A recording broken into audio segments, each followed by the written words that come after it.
Chapter 4 Crazy Ellen's. I knocked on Mike Devine's bedroom door. "It's Lenny Samuel," I called through the door. "I'm leaving now, Mr. Devine. There's one of my business cards on the table in the living room. You can send me the $250 later." Mike muttered something inside the bedroom. I didn't understand what he said. I left the apartment, got the Chrysler from the garage, and drove home. After a couple of hours' sleep, a hot shower, and some clean clothes, I was a new man. I drove downtown to my office building, parked the car, and went into Crazy Ellen's. Crazy Ellen's is a bar and a cafe and a diner and a meeting place. It's next to the building where my office is on West Beaumont Drive. Don't ask me where the name of the bar came from. The owner of Crazy Ellen's isn't a mad woman called Ellen, or even a sane woman called Ellen. The owner is a man, an old Greek called Costas. I've known him for more years than I want to remember. I go to his bar a lot. People know that if I'm not in my office, I'll probably be at Crazy Ellen's. "Hi, Len," Costas shouted as I came in. It was shortly after 9 o'clock and the place was empty. "Hey, you look tired. Didn't you sleep?" "Hi, Costas," I said, taking a seat at the bar. "I'm okay. Give me some black coffee, some orange juice, and a couple of fried eggs, please." I ate my breakfast and I chatted to Costas about baseball. Then I went to my office, 2 rooms on the 4th floor of an old building. On the floor of the waiting room, there was a pile of mail. I stepped over it and went through to my private room. There's not a lot to see. A desk, a couple of chairs, a gray filing cabinet, a window with a broken blind. I blew the dust off my chair and sat down at the desk. The red light on the answer phone told me that some phone messages were waiting for me.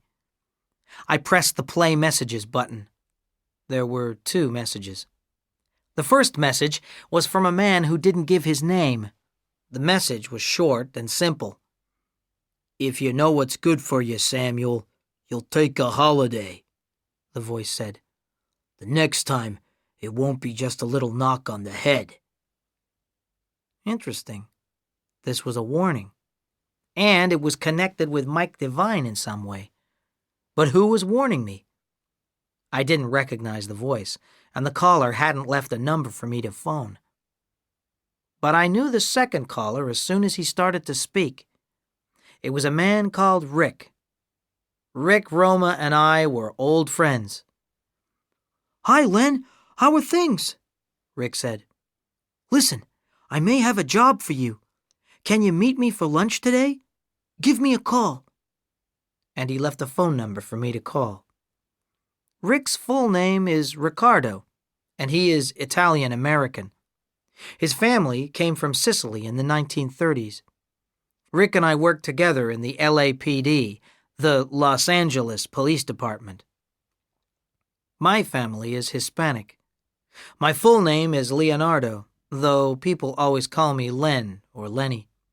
My family came to the U.S. from Puerto Rico, so Rick and I had something we could talk about. Rick and I left the LAPD at about the same time.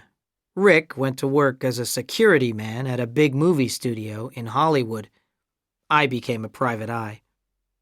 Rick had done very well over the years.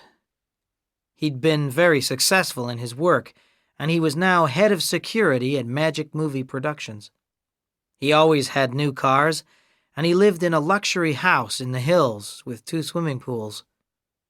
Me? Well, I've got an old car, a small apartment, and a little wooden cabin in the hills. You can guess how well I've done. I called Rick, and we arranged to meet at Gate 4 of the Magic Movie Production Studios at 1 o'clock. I spent the rest of the morning at the gym in the basement of my office building. Then I had a quick shower and drove across town to the studios. Rick was standing outside Gate 4. Rick is tall and thin, with a high forehead and short black hair. He has deep brown eyes.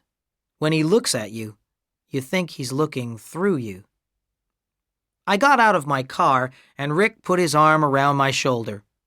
Then he led me through the gate, showing his security pass to the guard.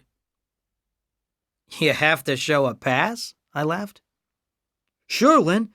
The security's real tight here," Rick replied. We had lunch in the studio commissary, the movie studio's name for a restaurant, with 15 nuns, 20 Japanese warriors, 50 English peasants, several princesses, and a giant. "We're making a fantasy movie in Studio 12, Rick explained. "These are the extras. They walk on and off the set, but they don't have speaking parts. The stars and the other actors have their own private dining rooms. They don't eat at the commissary." "So what other movies are being made here at the moment?" I asked. I have always been fascinated by movie making since I was a child. I was really interested.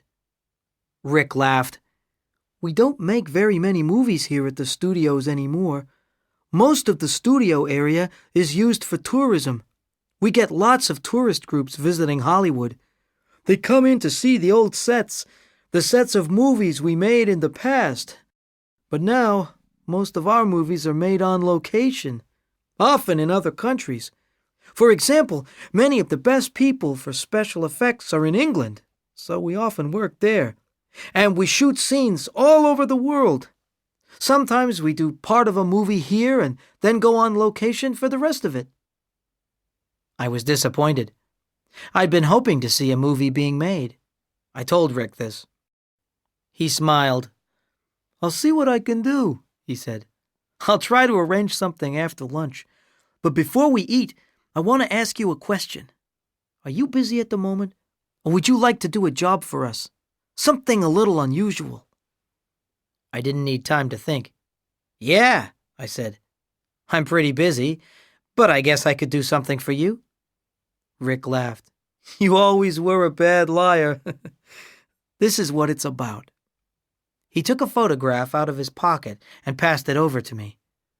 "Do you recognize her?" Gail Lane was smiling at me from the photograph. "Yes," I replied. "I spoke to her this morning."